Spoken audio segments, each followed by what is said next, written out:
Hello and welcome to the video.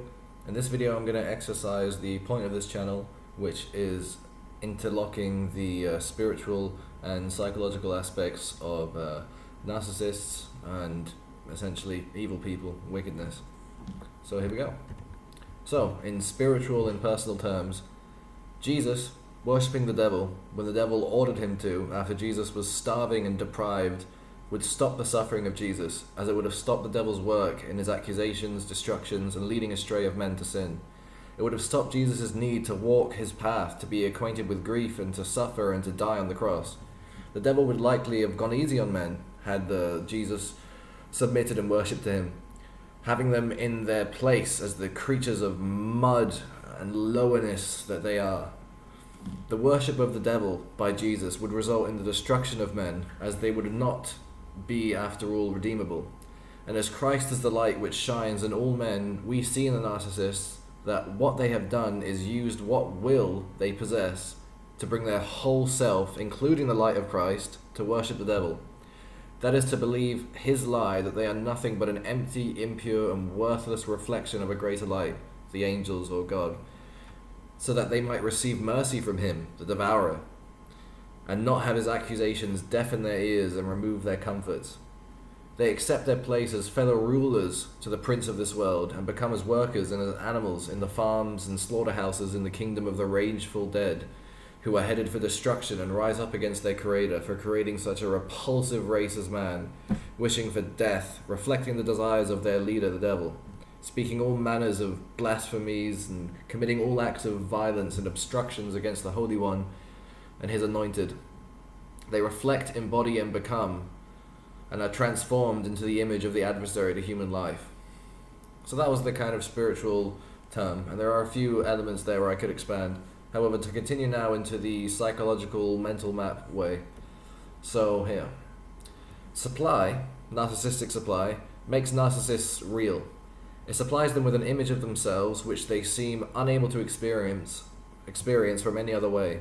It provides narcissists with an external image of themselves which they require, as they're unable to generate one internally, being aligned with the great void with nothing.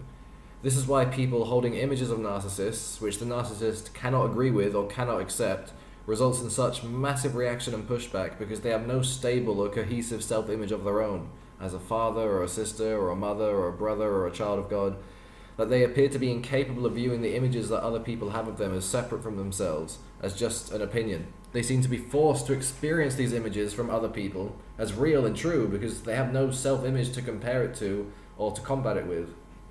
So then you have narcissistic people who conform to the image of the world that the world gives them, and with a culture more and more devoid of Jesus, we have fornicators, drunkards, and idolaters running rampant. However, I might add that you also have high adaptability and survivability. My sister, for example, as a British woman, is almost as a native here in Spain for having placed herself as a reflector of the Spanish culture, diving deep into it and divorcing the family for a short time before coming back between her 16th and around her 25th year. So then, like with my sister, if the image that is had of themselves, in this case, why she left at 16 was the image she was being given was she's a bad student, she's a bad daughter, she's a whatever, she can't get her life together, she can't be loyal or whatever. They leave. They seek out different images that they can reflect a different supply, one where they are the hero or the victim or whatever.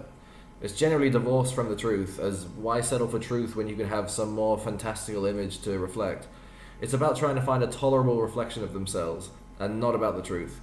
They aren't as fully formed individuals with a core identity that isn't aligned with nothing, reacting to a negative perspective of themselves when they leave, but instead they are seeking a more favorable one to replace it, as they are unable to form and have their own image and identity. Therefore, their only loyalty is to themselves and their image, which is not even their own. In some circles it's called the false self. So their loyalty is to the false self, which is false is like nothing and death, and the self is the image. But what they may reflect, so it's what they reflect from external validation, pretty much, is this false self. So external validation being what is present in the world, and the world being subject to the work of the devil, and consequently loyalty to whatever smooth kisses the worker of lies may create. So now to put them together, I believe this is why we believe that we can make a difference with the narcissist.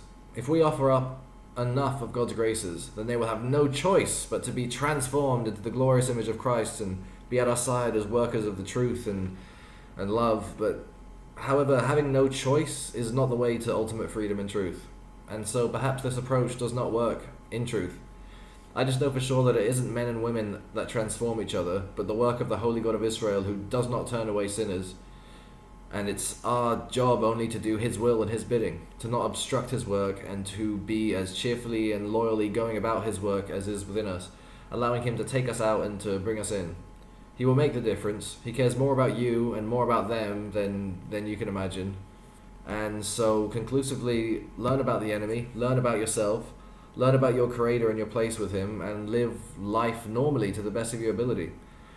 This God will take your normal life, anoint it, and use you to spread the everlasting and transformative light to all those who would receive it. Peace of Christ be with you, and amen.